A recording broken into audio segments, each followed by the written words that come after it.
One thing I want to start with we had a conversation beforehand that was, I thought, really interesting is I want to know, and for all the panelists as well, how has the way we market coffee in general changed over the years, and where are we now globally, right? Yeah. Is this on? Yeah. It's on. Yeah. So I think what's really important to remember in specialty coffee marketing in particular is that it has changed in the past, I would say, or since like the late 1990s or the early 2000s, when really prominent US roasters and Scandinavian roasters were influencing direct trade and how they marketed their coffee in terms of transparency and traceability. I do think that the colonial history of the global coffee trade still very much has a presence in marketing strategies today. Obviously, it's a very complex topic, it's very sensitive, and it's pretty much unique to the affected countries. But during the 1600s and the 1700s, when European colonial powers established coffee production, they exported the vast majority of that coffee back to those countries.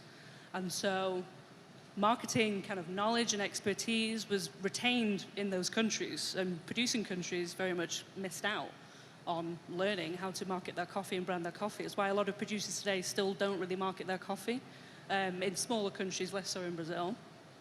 But a lot of value is then retained in the market export destinations and not at origin.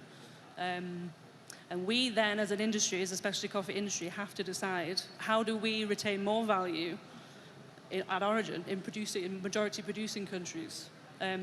That's then true sustainability. How can we help producers earn more money?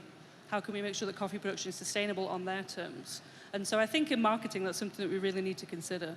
It's where value is added, because when you roast coffee, you obviously add a lot of value to coffee. And a lot of that does take place in market exports. And so it's something that I think we should be very mindful of in marketing strategies today. Yeah. And kind of adding on that, Morgan, I know you have a lot of experience and you talk a lot about storytelling and your content and kind of the importance in that. Can you speak a little bit on the importance of storytelling in general in terms of building a brand, producers building their personal brand, and how that, that connects with consumers down the supply chain, or just clients in general down the supply chain, right?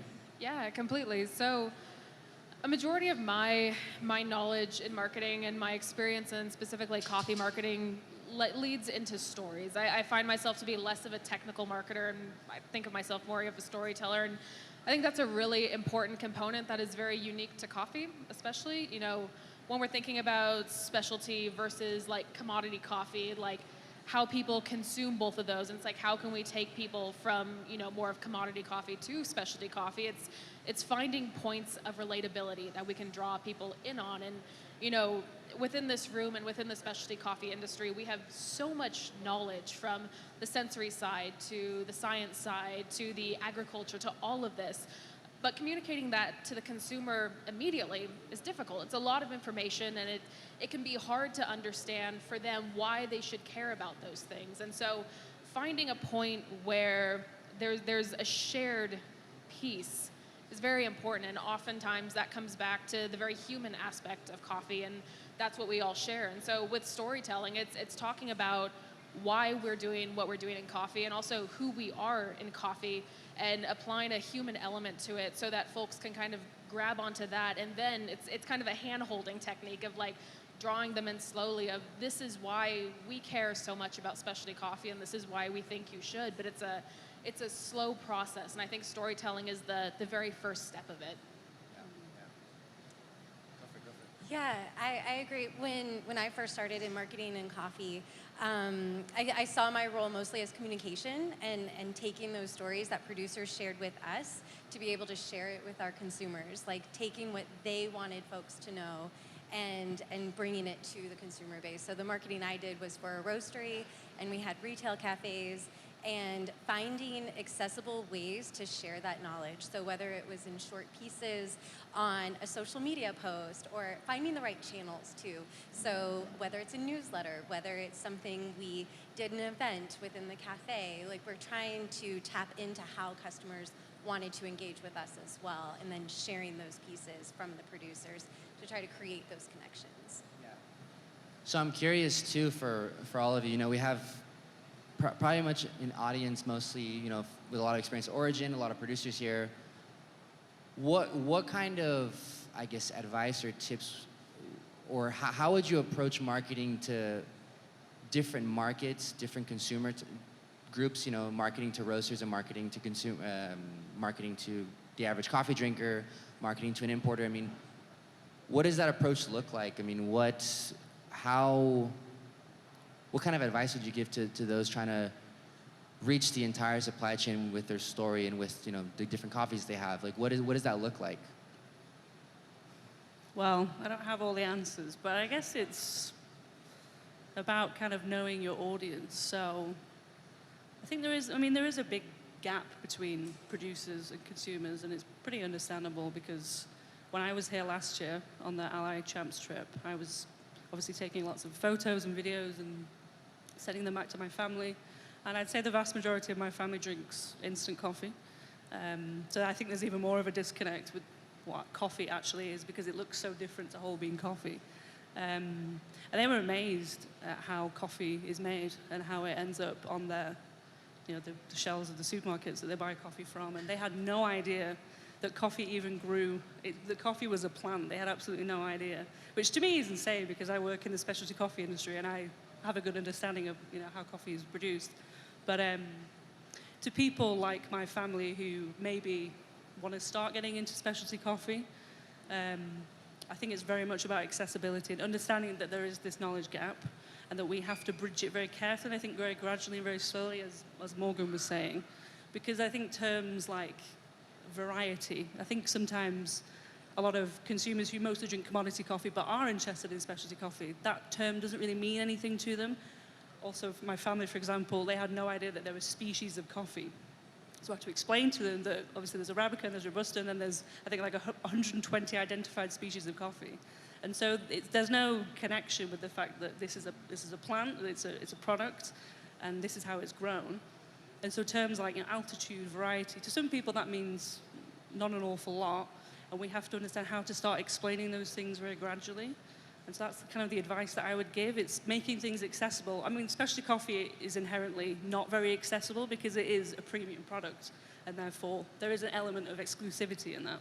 So we have to decide, how do we make it more inclusive? What are the steps to getting there? And I remember when I started working as a barista in specialty coffee, I was afraid to kind of ask, what does variety mean? What is Typica? What is Bourbon? Without this kind of level of, oh, you don't already know what that means. And so for consumers especially, who, you know, they don't work in the industry, they will not know what these terms mean. We really need to make sure that we're doing it as gradually and slowly as we possibly can. I think also what you touched on a little bit in your question of really defining who your market is a very big piece. You know, there are, of course, different strategies for different avenues of marketing, but being very, very clear on who your target market is and then maybe what your sub-market is going to be instrumental in deciding how you're going to market yourself and what tools you're going to use. And I find more often than not, it's seeing people kind of throw everything at the wall and kind of waiting to see what sticks. Whereas if you have a very clear vision of who you are speaking to, that will allow you to communicate so much more efficiently and will allow for a much more natural relationship to occur rather than it feeling forced or like you're sharing too much, or perhaps it's, I don't know, it's a very important first step for any avenue in marketing, is very clearly defining targets, and then that will trickle down into everything else. Yeah, I think very important to identify who your audience is. So marketing from the importer side to roasters is much different than a roaster or a cafe trying to reach their consumers. Even wholesale accounts that have a bag on the shelf, you know, they only have so much space to be able to share a story, to be able to reach that customer who's looking at so many different options. And I think that also ties into a company being able to stick to their brand identity at the same time. So it's finding that balance between the two to get their message across. Yeah. And one thing you mentioned, actually, Tasmin, this gap between consumers and producers. I'm curious, and I want to hear from Stephanie, you being from the importer's perspective, is how do we close the gap of knowledge between consumers and producers? I mean, there's clearly a lot that happens in between. Consumers don't know a lot about the producer, and there's still a lot of producers that don't know too much about who's consuming their coffee. What does that kind of, like, how do we close that gap? Can we close that gap? And what does that look like? Is it done through social media? Is it done through more events like this? And what does that kind of look like? Wow. I think, so closing the gap between producers and consumers, I think it also depends on the consumer and what they value. I think that's really important to address at the same time. I think the ideal consumer for someone who's in specialty coffee would be someone who's looking for all the information. They want to understand those anaerobic fermentation processes. They need to have the context of what that means. I think some consumers, their value is maybe supporting a local business, going to the cafe where they see their favorite barista on a daily routine. I think the barista is that what we talked about previously in a different panel is that first line where they can start sharing that information. And so it kind of goes backwards, right? And so, as someone on the importing side, we want to take as much as we can that a producer provides to us and package it in a way where roasters can then share it with their clientele and then so forth. So it's trying to give as much information and each company discerning how much information is going to work throughout that chain, I guess. Yeah. I mean, I think in producing countries where people also drink coffee, it's quite easy to close the gap because they can go to a coffee farm pretty easily. But in the US, North America, Europe, where coffee is not grown, I don't think you can ever really fully close the gap because unless you have the resources and the capacity to visit a coffee farm, as I am very lucky to do so myself, you don't get to see it firsthand. And I think that's super important. You can see videos, you go on social media and see photos of farmers. And I think that's very important to put a face to the name because we often put farmers or producers' names on coffee bags. But to a lot of consumers, that is unfortunately just a name. Unless you work in specialty coffee, you might know a producer. You notice a name on a bag and you think, oh, I know that producer. I know what kind of coffee they're growing or what processing methods they're using. But so I think the vast majority of consumers, it's just somebody's name. And unless we show a photo of the person's face or there's a video of them speaking, then they can make that connection between, okay, this is this person, or maybe there's the story behind the farm or the producer. Maybe they're a third-generation coffee producer, and that's important to know because obviously it runs deep within their family, and coffee means a lot to them. That then adds value for the consumer and then for the producer because we're somewhat closing the gap. But it's a very tricky topic to tackle, and I think, unfortunately, just because of the pure geographical distance that in some cases, it is hard to close the gap, but as long as we are allowing producers to give consent that their photos are used and that their stories are told, then I think that's incredibly important because oftentimes it is a case of, for example, with my family again, they don't realize that coffee is so carefully grown, that it takes years to grow coffee, that there's so much work put into coffee production, and instead it's just seen as a product, but that's not the case. I think we have a lot of that problem with our agricultural industry in general. But I think especially with coffee, because there's such this big disconnect between producers and consumers. So, we have all this information from origin that we can get and we can eventually share with our consumers. And one thing that you all mentioned was inclusivity, like making just coffee in general inclusive. I think in the past, specialty coffee has kind of not been as inclusive and not been as accessible to a lot of consumers. And I think that's where marketing has the power to make our industry more inclusive more than anything. So I'm curious, with all that, sometimes too much information can be the opposite of inclusive, even though we may think it is inclusive. How do we balance as an industry, or marketing the industry as maybe balancing how much information we share before it becomes overwhelming to the consumer? What does that look like?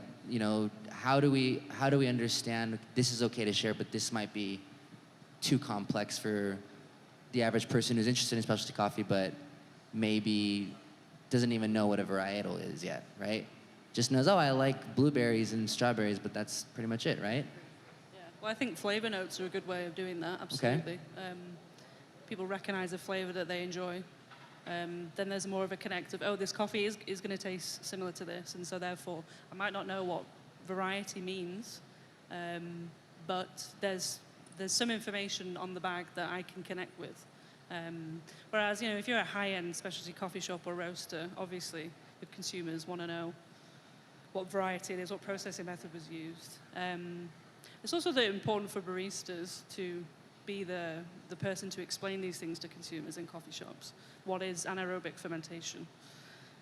It's hard to explain to someone who has no concept of what it means, but someone has to do it, and I think baristas play an important role in doing that. And I think roasters as well, because they're so consumer-facing.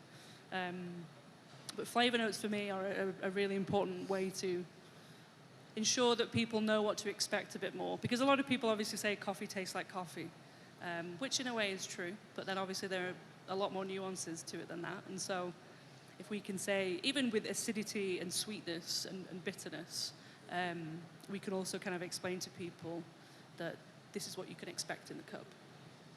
I remember having conversations with customers in the cafe, and they wouldn't even be able to pick up like, oh, there's strawberry in here, but I like it, And I was like, that's the most important part, is if you enjoy the coffee, keep getting that coffee. It's such a personal experience, so I do think flavor notes lead to an expectation, but I think people just need to go out and try it too, and see what they like, and try different kinds in different ways. So. Speak to this a little bit from more of a social media angle. I think especially since the pandemic, like the explosion of video and the utilization of social media to kind of take this global industry into something that's a lot more interconnected has been amazing. And I think social media really is about forming relationships. Like, it's not just about sharing and just showing things constantly. It's about creating some sort of back and forth between you as a producer, as a business, as a cafe, as whatever step you are in the supply chain with your end customer. And so, when I think about content and video creation, and when we put out pieces of organic media that we are aiming to educate people with, like, as a business, our goal is to teach people things. Ideally we want them to buy things, but like kind of teaching is the first step. It's a matter of packaging in something else for the consumer. Like, by presenting them with information, we are asking them to care, and that's a big ask we're having of them. And so there's another component of what are we providing them that kind of makes this an equal exchange. And so often in a lot of my content, that ends up being like entertainment. It's conveying coffee information through maybe a slightly different method that offers them humor or something. It's just, that's just one example, but it's creating content that has a draw for them as well, and is not just an ask from us. And I think that is a really important step in beginning to close that gap. I kind of agree with what you said, where it's very difficult, like, to go from, here to there in one big leap. But I think there are many incremental steps that can help people start to care. And I think that kind of encouragement of that care is where that gap starts to close. So speaking on social media, actually, one thing that both Diegos in the past panel in coffee production mentioned is building their brand identity, the producer's personal brand identity, especially through social media.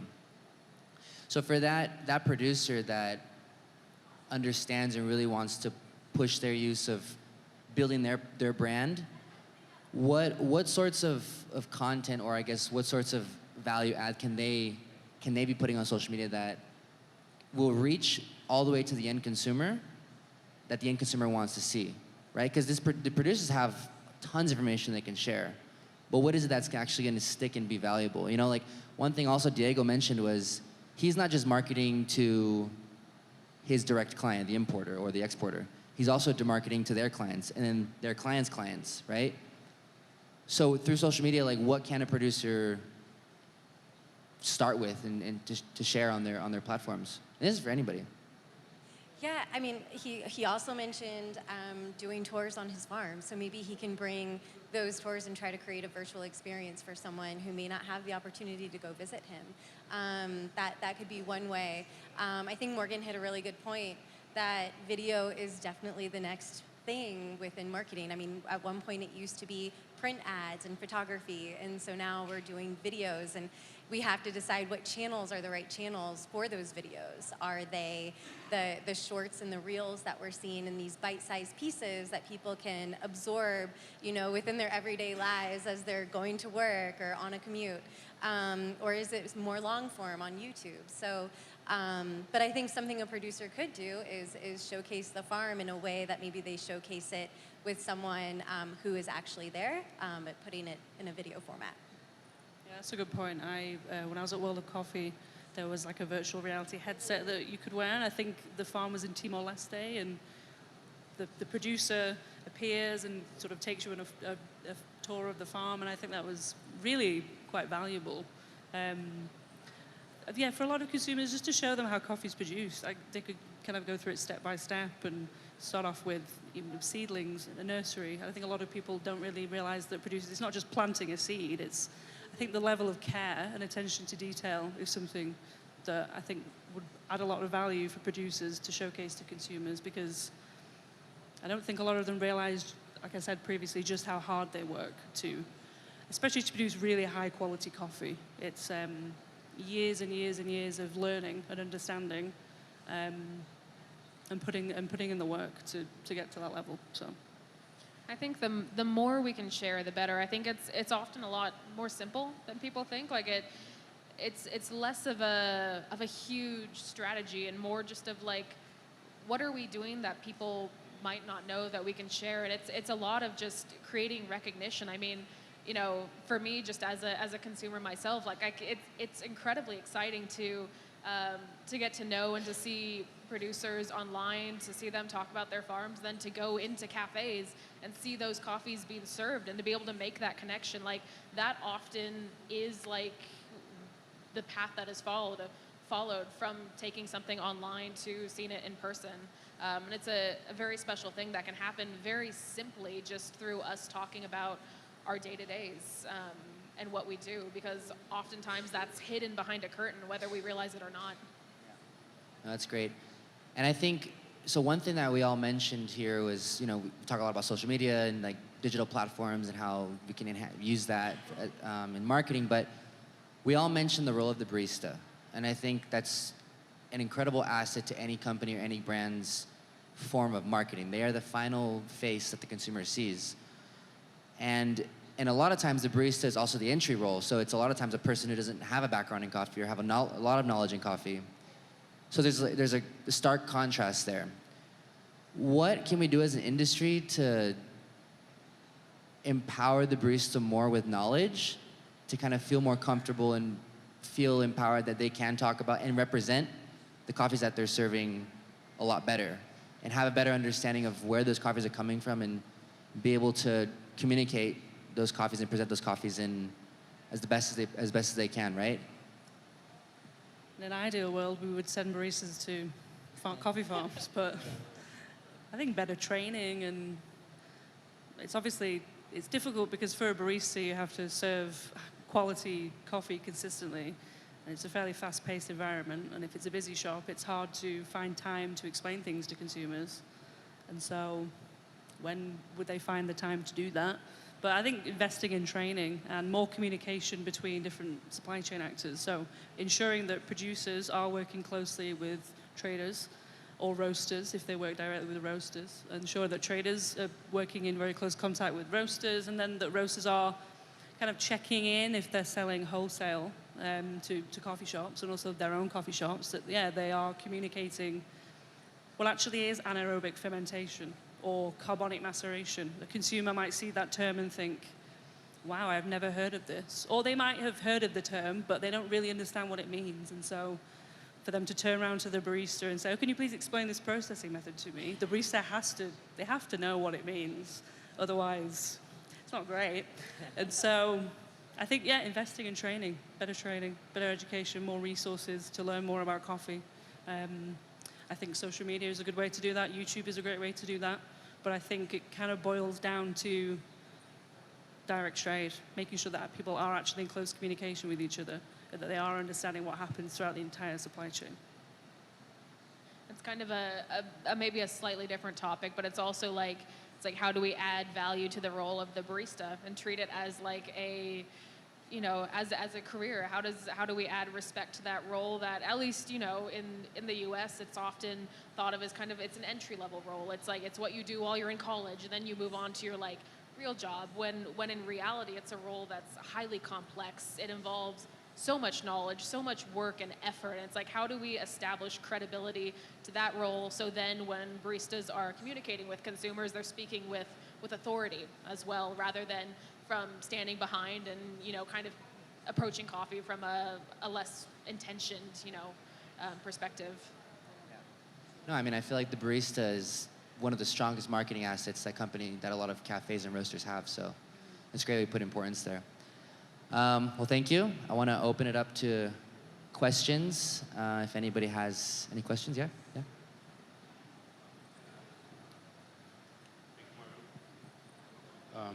Hi, my name is Thiago. I'm a roaster here in Brazil. We work only with direct trade. And I have been in trouble in recent years with misinformation or no information with the producers. They don't want to give information, or they are giving information that may not be true or may not be exactly what you are asking for. For example, they are blending and they are saying it's one variety, but you know there are 4 kinds of coffee in the blend, or even infusion coffee through maceration. They are putting things, they are not telling about putting things into fermentation. And it's kind of been hard to market their coffee because I don't have information, or I have information that's not reliable. How to work on that? That's tough. Big question. It comes into working with trusted suppliers, ones that have really solid reputations that you can count on, so you can rely on the information that they give you and not feel that you have to second guess it. Do y'all have any? Yeah, I guess building as much trust as possible, not to say that you don't do that with the people that you work with, but I mean, in a sense, I guess producers don't really want to give away some of their secrets, maybe with like processing methods, how they carry those out exactly. And so they kind of hold those things close to their chest. But I think, the only answer, I'm no expert by this by any means, but is just building as much trust as possible, working closely with them, so that they feel like they can share as much information as possible. Because it's tricky it must be tricky for producers to, especially with infusions. I know that there's been some controversy about these coffees, and I think if they're clearly labeled, and again, it's about transparency, if they tell you that they're infused coffees, then, you know, you can market those coffees. There's a market for those coffees, and I think they're very valuable, and they can help improve quality and flavor profile, and so why wouldn't we sell those coffees? But building trust, as much transparency as possible, which is, I know, difficult in some circumstances, but I think that's kind of the only answer I could give anyway. Yeah, I also just wanted to add, you know, so much of coffee is relationships and building relationships, and that takes time too. So I think that's the other facet of it in building trust, is building that relationship and giving it the time it needs. So I think also kind of your experience dealing with those kinds of situations and learning how to maneuver that is a good time to reflect on your brand and your brand identity. And that also reflects on who you want to work with, because that is a representation of who your consumers are going to see, or who your clients or customers are going to see. So that's how I would approach it. I would just approach it as a reflection in how I want to move forward from where I want my brand to go, working with these people or not working with these people, right? So, but yeah. Anyone else? Questions? Oh, a lot of questions. Hello, thank you very much. It was really nice to listen to you sharing a little bit about marketing. I think that from the producer side, this is really nice, especially as you said, producers, they have the goal to communicate to roasters or importers and roasters to their customers. And this gap sometimes for the producer, it's really hard because we are living in a world that every minute we have new things happening. So when we try to communicate, the producer try to be more genuine as possible. But how, if you could give one tip for a producer, how they could differentiate themselves, like in social media and in things that are instantaneous, that is pass fast, how they could differentiate, how they could share their storytelling in a way that could be more interesting to call the attention of the client that they want to be related with. Thank you.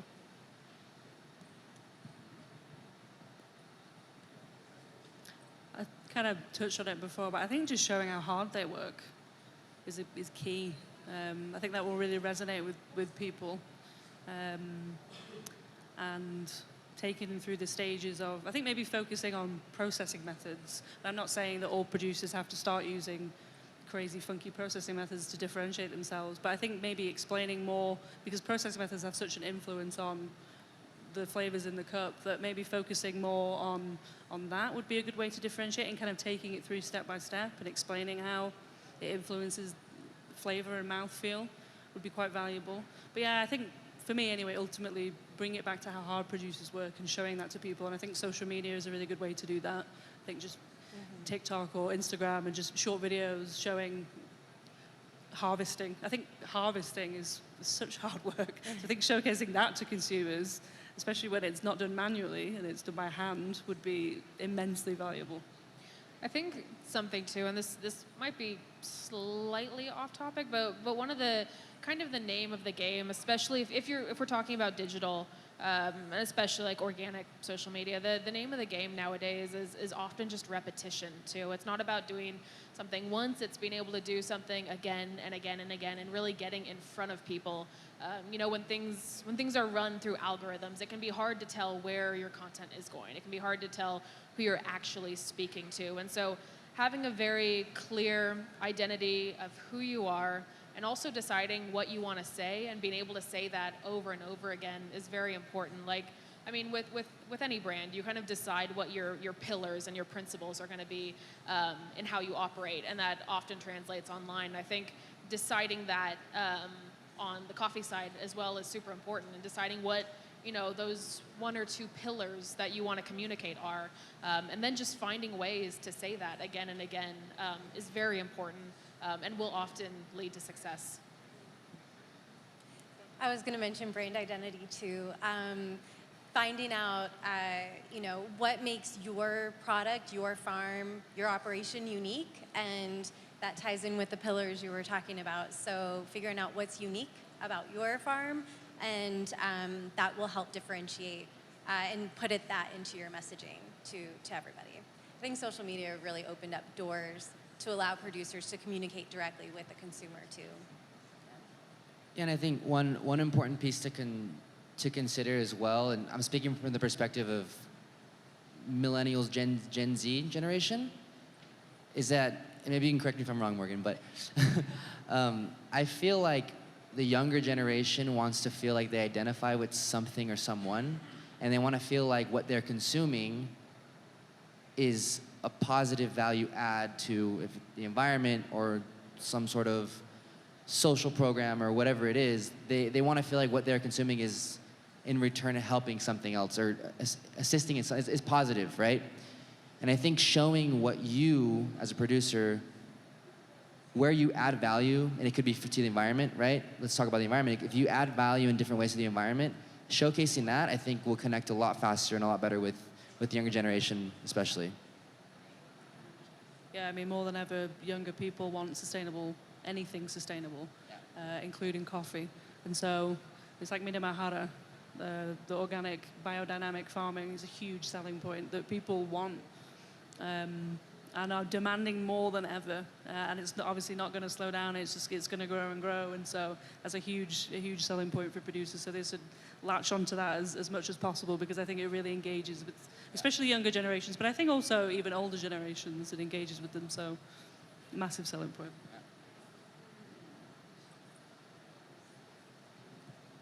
I think my suggestion is kind of twofold, is authenticity, and goes exactly what you're saying. Whatever information as a producer you're providing to your client needs to be authentic, needs to be real, right? And then also there's the simplicity aspect of it, because sometimes I think producers, they are thinking that they need to overcomplicate their processing. Oh, I need to create this new innovative process. And sometimes that's not what the client wants. The client wants authenticity, the real story, the real you, and you're trying to overcomplicate what you're doing, and you don't need to do so. So authenticity, reality, real truthness is important, but simplicity also adds to this aspect of it. So, and if you find the right allies, going back to what you're saying, the right people that actually are trustworthy, and that you can continue to push that story and tell them every year, every harvest cycle. It's what builds sustainability for your business, right? And if unfortunately it's not working out, that's fine. You know, you just need to break it and say, listen, thank you so much, but it's not gonna work out for me to continue to work with you in the future, and move on, right? But for the producers, authenticity is key. At Ally, we also try to give the benefit of the doubt to producers. If we are not getting the right information, or if we're getting inaccurate information, we never think at first that they are trying to not give us the right information. And then we take a step back, we analyze it and see if it is reality or not. And then if they continue to follow that trend, we give them an opportunity to make it right. And if they don't do it, then we just come up and say, listen, we can't continue to work this way, because our reputation and our client's reputation depend on the accurate information you need to provide us. So it's hard, as hard as it is, you know, this is what the expectations are for the market. So if you want to really grow as a grower, you need to follow these steps in order to be successful. I also think a feedback loop is really important. You know, you want feedback from producers, but producers also want feedback even from consumers. What would the end consumer want to change with the coffee? And so that's key to building trust, is two-way communication. Like it can never be a one-way street with communication. There always needs to be a feedback loop. Any more questions? Yeah.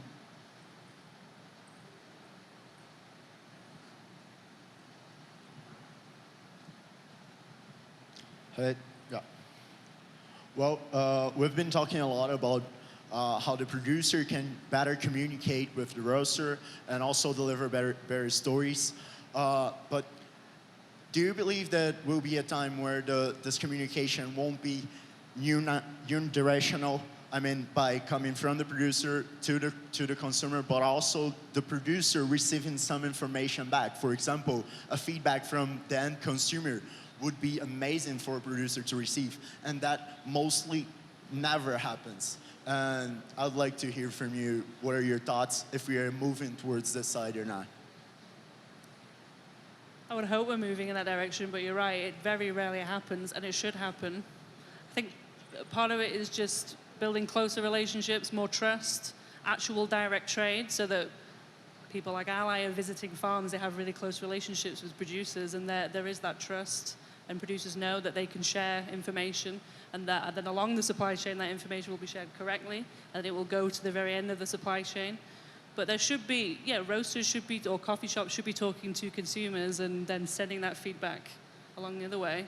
And I hope that, you know, in 10 years' time, 20 years' time, however long it takes that we do get to that point, because that's the only way that we can have true sustainability and true direct trade is through, again, this feedback loop. Yeah, I think this is really interesting, because I think this is an area where the coffee industry can learn from the wine industry. The wine industry, consumers are a lot more knowledgeable on where the wine's produced, what the producer's name is, the varietals, the tasting notes, and all that. but also the wine industry, consumers have the more wider opportunity to go to wineries, taste the wines, and give their feedback on the spot, right? So will coffee ever get to that point? Probably not, honestly. It's, you know, but I think we're in terms of feedback loop, I think involving the consumer more, or if roasters or cafes can involve the consumer more in-person events, trying new coffees, trying the new offerings, and getting that feedback and collecting that feedback and finding a way to share that across the supply chain, I think that's already a huge step forward. And I think there's a lot of people around the world, or more people at least becoming more aware of this. To say that everybody's doing it or wants to do it or is going to do it, I don't know. But I think slowly there's at least more awareness now of how to involve the consumer more in feedback and getting their just general opinions about their coffees, right? I want to add something to it. Lucas, please stand up. So Lucas is one of the representatives of Farmally, and I think closing that feedback loop you're talking about, we see where this is going, and you know where this is going, and I know exactly why you asked this question. Technology is a tool to really bridge this gap. There are, you know, AI is here to stay. GDP chats are incredible for that communication loop that goes all the way directly to the final consumer. Farmally, which is partnering with Ally, is a platform for producers to have their coffee inside with a GTP chat that can be even allowed for the end consumer to have a communication channel directly with the farmers. So yes, I do believe that there is a way to bridge this communication loop and this gap, and that is about adding technology to the mix and using technology as a tool to get there. Now, we're not going to talk more about technology today, because tomorrow we have a panel that Lucas is actually part of about how technology can add value to the coffee chain. But yes, I really appreciate you bringing that point up, and I do believe it's totally tied to this, because communication is key for us to move the industry forward, and I think GDP chats, it is a great tool to really open the coffee industry forward, especially for communication loops, all the way down to the consumer drinking the producer's coffee and having, hey, I drank your coffee at this coffee shop. This is amazing. I love it. This is the notes that I had. And I think that's the direction that the world is going. And AI is here. If we are not smart enough to utilize the technology, we're going to be irrelevant moving forward. So thank you, Lucas. I appreciate it. Cool. Any more questions? Tercio?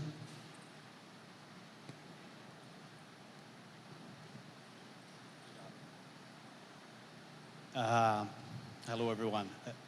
Just would like to add, perhaps it's not definitely a question relating to the marketing aspect. And I think we took for granted for a long time, because we've all been drinking coffee and enjoying and loving coffee for so long. But there has been a missed link, which is where it all starts, and that's the producer side. And I think what I would like to add, perhaps more than a question, is 9 out of 10 producers in the world, at least within our network, they're incredible people. They're willing, they've been for generations working, they've been bringing the best that they can for the industry. So perhaps when it comes to the marketing side, keeping it simple, like Ricardo said, and Nick mentioned the wine cellars as an example. When you go to a wine cellar, you are not inquisitive about the way they produce wine. You're just there to take it in and learn and respect their experience and their family history. And I think what I'd like to add, perhaps, is the opportunity that we all have going forward to be a lot more open about the genuineness of the information that is coming out of the farms across the world, whether it's Brazil, whether it's a new country that is trying their best, like Peru and some other countries that are really not yet in the map. But they do need us. We are on the other side, consuming their coffees. So I think if our intention is truly to engage with them and be respectful towards them, in all aspects of their family history and business, we are more likely to communicate that better, whether it's through technology for sure, but in the genuine sense of communication and transparency of that communication. So that's more an addition than a question. I throw it back to you guys. I always think of the phrase, especially in coffee, it's like the rising tide lifts all boats, and I think that should always be the goal in marketing of like, there's no us versus them or me versus them or any of that. It's we're all in this together for the success of specialty coffee, and that should be the goal of marketing, is to lift up all, not just one. Beautiful. Thank you. Any last questions before we wrap up? No? Well, muito obrigado.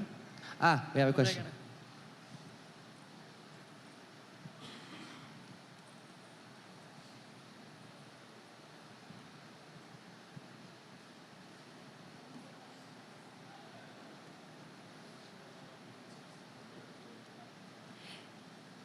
Boa tarde, me chamo Jennifer, eu não falo inglês, mas me falaram que vão traduzir, então eu queria falar com a pessoa. Eu sei que nessa palestra estão presentes a Morgan e as duas grandes mulheres que estão por trás da Barista Magazine, né, e o PDG. Eu percebi que nessa palestra as três estavam trazendo muito que queriam um feedback do consumidor final sobre tudo isso também. Eu atualmente me categorizaria como consumidora final. Eu não gosto de vinho, mas eu comecei a me interessar por vinho por causa do café. O café, eu acho que o consumidor final, se tivesse a oportunidade de uma forma fluida conhecer os campeonatos nacionais de barismo, acho que seria uma outra forma de também se interessarem por rodas sensoriais, por a rotina do barista e até os jurados e também técnicos e jurados sensoriais. E até toda essa atmosfera que o café especial traz. Talvez aqui o que eu vou trazer não é uma pergunta, mas é uma reflexão que eu venho fazendo desde o ano passado, nessa saga de café especial, uma visão de uma consumidora final, que talvez só queria abrir uma cafeteria, mas agora só está querendo conhecer o café especial. O mundo da coquetelaria também eu comecei a querer conhecer por causa do café especial, por conta dessas categorias de campeonatos que o barismo traz. Eu queria parabenizar a Barista Magazine e o PDG, que eu sinto como se fossem uma ponte entre o produtor final, o produtor de café, o barista, né? Ele seria a ponte entre eles para o consumidor final. Eu conheço o PDG e o Barista Magazine por causa dessa atmosfera de campeonatos de barismos e pelos baristas. Porque eu nunca conheceria essas duas páginas se não fosse um campeonato. Eu queria aproveitar para parabenizar isso também. E também a Morgan, né, a forma fluida como ela traz nas suas redes sociais. Realmente tem muito o mercado do barismo, né, o profissional barista, ele quer ter sua própria identidade. Mas às vezes tem certos vídeos reais que soam ser muito maçantes. E eu, quando vejo um vídeo real da Morgan, ela traz uma coisa muito fluida, uma coisa só dela. E esse é o caminho. Ser autêntico, ter a sua essência. Então, eu só queria expressar isso também. E também a Ali Open Summit, que está trazendo isso. Eu acho que mais à frente vai existir aqui nas cadeiras consumidores finais que vão estar aqui querendo sentar para assistir também. Muito obrigada.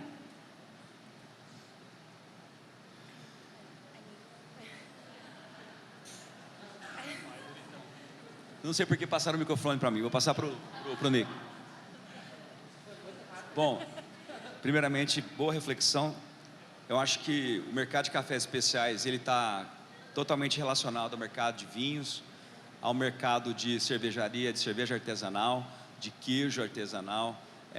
Tudo isso está relacionado. Bom, para uma consumidora, tive a oportunidade de conversar com a Jennifer ali fora um pouquinho, que tem o interesse de entrar no mundo de cafés especiais, eu acho que a sugestão, o conselho que eu queria te dar é você procurar um mentor, porque a mentoria, ela é muito importante, tá? E essa mentoria, ela vai de você aprender sobre as notas sensoriais do café, a como operar uma cafeteria, ou torrar o café com um perfil assim, um perfil assado, Então a mentoria ela vai ser importantíssima para te ajudar nessa trajetória que você quer para entrar no mundo de cafés especiais. Não sei se isso está te ajudando, mas eu gosto muito de pensar que nós não sabemos quase nada. E não é quem nós somos, é quem nós conhecemos. E aí a gente, associando com pessoas que são mais capacitadas que a gente, em certas áreas, a gente se torna uma pessoa melhor. A gente aprende coisas novas. Nós estamos criando um podcast chamado Rooted in Coffee, which means enraizado no café. E a ideia é o quê? É realmente falar com pessoas sobre problemas e circunstâncias, situações na indústria, não só do café, mas de outras também, para a gente aprender com eles quais foram as soluções que eles encontraram para certos problemas que eles vêm encontrando. Então a gente pode aprender, a gente tem muito a aprender. A indústria do café especial, relativamente, ela é jovem, né, em comparação com outras do café, da coquetelaria. Hoje você encontra milhões de livros de como fazer coquetéis e coquetéis diferentes e tal. Hoje o café já é mais um ingrediente com relação a coquetéis, né?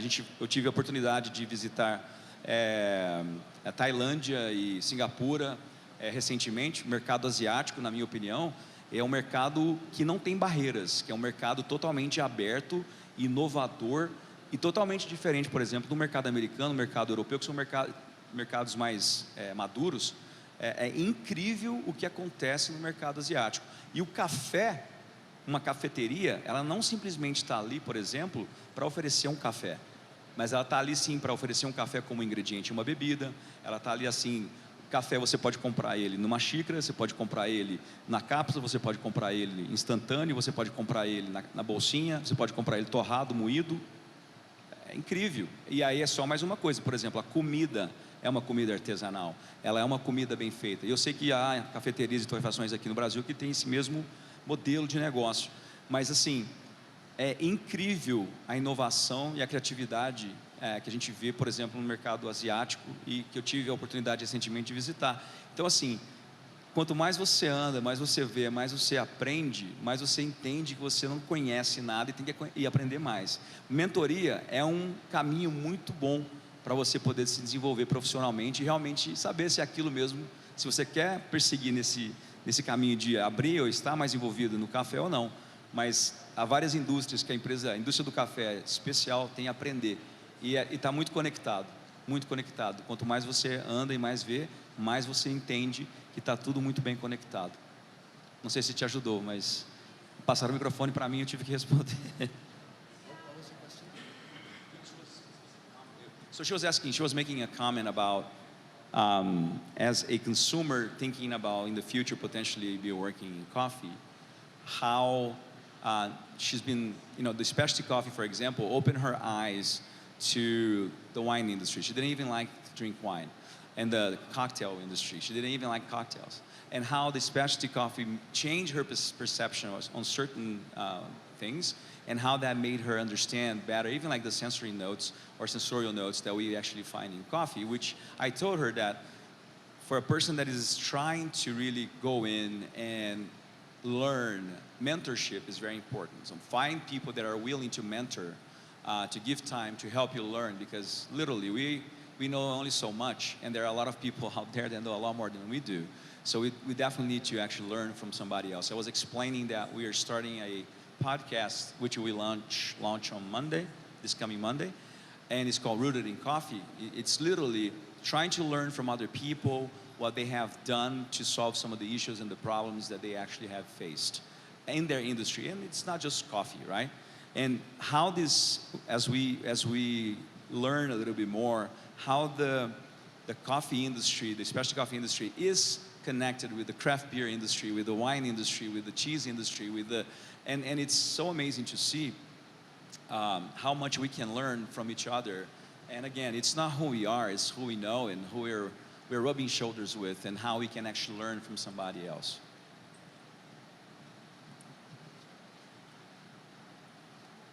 Bom, tá bom. Obrigado. Obrigada.